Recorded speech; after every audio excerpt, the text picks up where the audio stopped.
Olá, moçadinha. Sejam todos muito bem-vindos a mais um roteiro de estudo, ao primeiro roteiro de estudo virtual. Bom, primeiramente eu gostaria que vocês observassem bem a imagem da Mônica jovem e vocês podem ver que do lado da cabeça dela tem duas gotinhas, provavelmente de suor, né? Porque ela está se esforçando muito e é isso que nós devemos fazer quando vamos estudar. Nós devemos lembrar que bons resultados não vêm de maneira fácil. Por outro lado, vocês podem ver que o semblante dela é de alegria, de felicidade. Provavelmente porque a leitura dela está rendendo, né? Provavelmente porque ela está otimista em relação aos resultados que ela vai obter. E é isso que eu desejo a todos. Vamos lembrar que essa versão do roteiro, ela é diferente do roteiro escrito.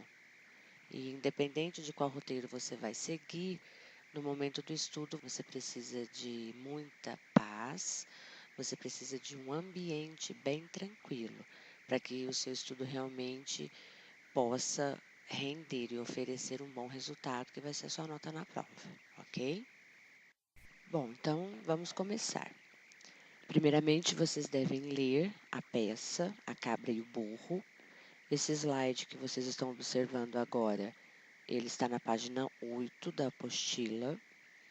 E o texto começa primeiramente com o título, depois vem personagens. Lembrem-se de que cabra, burro, fazendeiro, veterinário estão escritos em letra maiúscula porque se trata dos nomes das personagens. Elas não têm nomes próprios. Os nomes delas são esses que estão aí. Depois nós temos a apresentação do cenário, né, que é um estábulo, não há descrição do cenário. Por quê? Porque esse texto ele foi escrito para ser representado. É uma peça teatral.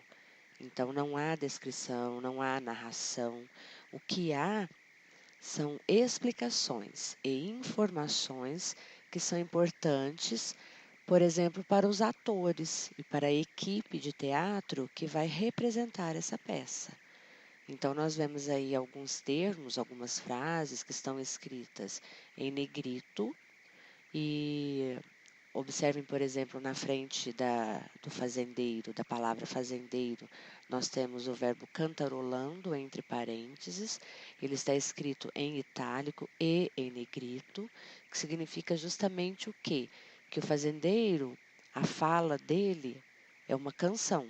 Ele vai entrar cantando o que está escrito aí abaixo do nome dele. Então, não se esqueçam, né, de que é importante numa peça teatral as informações e as explicações a respeito de como as personagens serão representadas, de como os atores deverão representar essas personagens. Aqui nós já estamos na segunda parte do texto, que está na página 9. E da mesma maneira que aconteceu na página 8, as informações são as mesmas, né? Frases em negrito, palavras, verbos, explicações entre parênteses. E no finalzinho do texto, vocês podem observar, né, o autor, que foi José Carlos Aragão. Ele publicou essa peça no livro Quando os Bichos Faziam Cena. E vamos lembrar de que esse texto ele foi adaptado de uma fábula, né? Lembrando que o gênero fábula é aquele gênero que apresenta as personagens falando, se comportando como se fossem seres humanos. Pessoal, eu quero lembrar que eu não fiz a leitura da peça A Cabra e o Burro, mas que vocês devem fazer antes de começarmos os exercícios, tá bom? O exercício número 1, ele está na página 14 da apostila, na seção diferentes textos, diferentes contextos.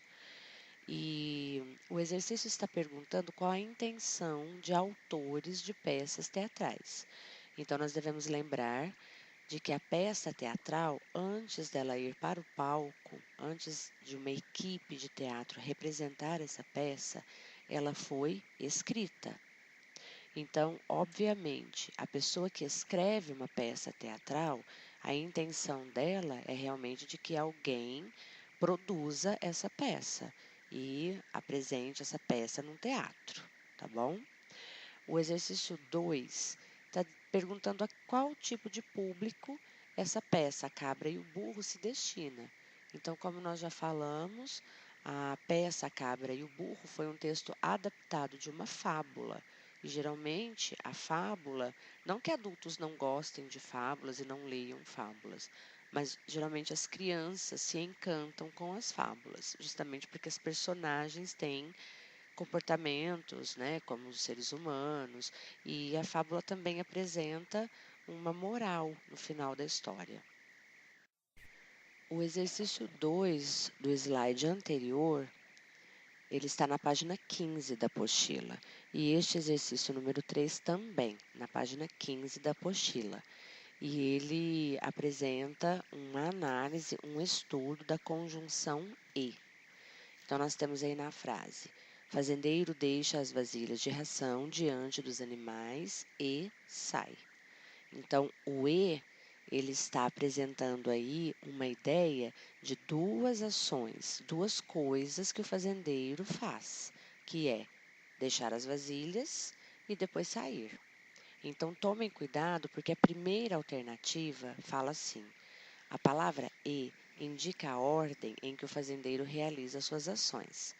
E como nós falamos em sala de aula, nós podemos ver sim uma relação de ordem aí, porque primeiramente ele vem e deixa as vasilhas e depois o que ele faz? Ele sai. Então essa ideia de o que ele faz primeiro e o que ele faz depois é uma ideia de ordem, mas não é a ideia que o e apresenta, tá? Se no lugar do e estivesse escrito depois, aí sim nós teríamos uma relação de ordem, mas não é o caso aí. Vamos lembrar que a conjunção e é uma conjunção de união, de soma. Ela soma, une ações, termos e etc. O exercício número 5 também está na página 15 e ele agora vai trabalhar a conjunção e em relação à conjunção mas. Então vamos lembrar, a conjunção e une, né? A conjunção e soma ações. E a conjunção mas a conjunção mas apresenta uma ideia de contrariedade, de diferenças, de oposições. Então nós temos a frase: a cabra não gosta da diferença de tratamento recebido e decide se vingar no pobre burro. Então, se nós fizermos a pergunta, por que a cabra decidiu se vingar no pobre burro? Nós vamos obter como resposta que ela não gosta, ela não gostou da diferença de tratamento recebido, porque ela recebia menos comida que o burro. Então, nós não vemos nenhuma relação aí de oposição. Na verdade, nós vemos uma relação de causa e consequência, ok? O exercício número 6 está na página 16 da apostila e ele vai falar justamente das interjeições, que são aquelas expressões que nós falamos no dia a dia que podem assumir diferentes significados. Então, no enunciado do exercício tem duas interjeições, e o é. Então, como nós falamos em sala de aula, eu posso utilizar essa interjeição por exemplo, em várias situações, em diferentes contextos. Vamos imaginar, então, que a nossa mãe está fazendo aquela comidinha gostosa e você sente aquele cheiro delicioso e então você diz, ou se não, você pode estar, por exemplo, dentro de sala de aula, seu professor está explicando um exercício que não é tão fácil assim, e aí, depois de muito esforço, você consegue entender. Aí você diz, Então, nós vemos que a entonação que nós utilizamos nos dois são diferentes. Os exercícios 7 e 8 também estão na página 16 da apostila e eles estão apresentando as onomatopeias. O que são as onomatopeias? são a representação gráfica de um som. Então, eu escrevo na minha história em quadrinho, na minha narração, o barulho de algo, o barulho de alguém fazendo alguma coisa. O exercício número 8 está trabalhando a onomatopeia tic-tac, né? Então, o tic-tac, o que esse som representa? Alguém batendo na porta, o som de um relógio ou o som de uma panela de pressão? O exercício 13 está na página 19 da apostila e ele está trabalhando a utilização do termo burro com letra maiúscula e burro com letra minúscula. Então, tem um determinado momento da peça que a cabra diz: deixe de ser burro, burro. Quando o termo burro está escrito com letra minúscula, é porque ele é sinônimo de bobo. É como se ela estivesse dizendo: deixe de ser bobo, burro. E quando burro está escrito com letra maiúscula, é porque se trata do nome da personagem. É só você trocar o termo burro com letra minúscula pelo termo bobo e o termo burro com letra maiúscula por um nome próprio qualquer. Então, por exemplo, vamos imaginar o Joaquim. Eu chego para o Joaquim e digo: deixe de ser bobo, Joaquim. O exercício 14 está trabalhando os pronomes, né? Então, nós temos a frase: ele caiu num buraco, doutor. Ele é um pronome pessoal, é um pronome de terceira pessoa do singular que se refere ao burro. Por que ele é terceira pessoa do singular? Porque quem está falando esta frase é o fazendeiro. O fazendeiro ele está conversando com o veterinário, com o doutor. Então, quando ele diz ele caiu num buraco, ele está se referindo ao burro. O exercício 15 também está na página 19. Ele continua trabalhando a questão dos pronomes, mas ele também apresenta a conjunção mas. Então, vamos observar o trecho. Todos olharam para a cabra assustada. Ela tenta fugir, mas o fazendeiro a segura pelo pescoço. Então, nós temos aí os pronomes todos, ela e a, e temos a conjunção mas.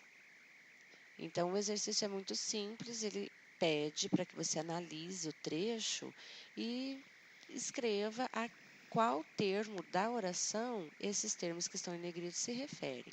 Então, todos se referem às personagens que estavam junto com a cabra, que no caso são o fazendeiro, o burro e o veterinário. Quem é que tenta fugir? A cabra, porque foi ela que criou toda a confusão. O fazendeiro segura quem pelo pescoço? Segura ela. Ela quem? A cabra. Então, o a está substituindo o termo cabra. E o mas vem apresentar uma ideia contrária. Por quê? Porque a cabra tentou fugir. Ela conseguiu fugir? Não. Então, a tentativa dela foi frustrada. Ela não conseguiu fugir. Por isso que o mas foi utilizado aí. O exercício 16, ele está na página 20. E ele trata justamente de como o diálogo entre as personagens acontece numa peça teatral. Então, diferentemente do que nós temos no discurso indireto ou no discurso direto, no texto narrativo, na peça teatral, as falas, elas vêm sempre depois dos nomes das personagens. Então, é interessante vocês voltarem lá no texto agora, dar uma pausa, volta lá no texto e observem que cada vez que as personagens vão falar, o que aparece primeiramente é o nome de cada uma dessas personagens. E o exercício 17, que também está na página 20, vem questionar justamente o porquê, né? Por que que na peça teatral os nomes das personagens aparecem desta forma?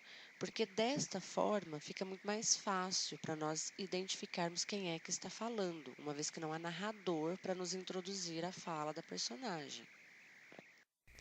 Este exercício 18 também está na página 20, e ele vem trabalhar justamente algo que nós falamos já lá no início, num dos primeiros slides, que é a questão das rubricas. É a questão das explicações e das informações, né? Nós temos aí a cabra, entre parênteses, falsamente. E então ela diz: vida dura essa sua, hein, amigo burro? Então o exercício está perguntando: para que serve essa informação falsamente? A informação é falsamente. Para que ela está aí? Para que ela serve? Justamente para orientar aquelas pessoas que são os atores que vão fazer a encenação da peça, que vão representar a peça. E vamos também imaginar que essa peça ainda não foi representada, ainda não foi dramatizada num palco. As pessoas que estão lendo, nós leitores, podemos saber que a cabra está agindo de maneira falsa. Bom, esse último slide é o da página 21, que apresenta justamente mais explicações a respeito desses termos, dessas frases que são escritas em negrito na peça, seja no início da peça, seja no meio, entre as falas das personagens. Então, como é que se chamam essas frases que estão escritas em negrito, que estão em itálico e estão entre parênteses? Se chamam rubricas ou indicações de cena, que são as informações importantes e necessárias para aquelas pessoas que vão criar, que vão montar a peça para ser apresentada. Além disso, elas também são informações importantes para nós, leitores, que não temos oportunidade, por exemplo, de assistir a essa peça. Bom, pessoal, é isso aí. Eu espero que todos vocês prestem bastante atenção no momento da realização da prova. Quando terminarem a prova, releiam tudo aquilo que vocês escreveram, vejam com calma se aquela sua resposta está correta. E desejo a todos vocês um bom estudo e eu espero que esse roteiro tenha ajudado. Um grande beijo, um grande abraço para todos vocês. Que Deus os abençoe.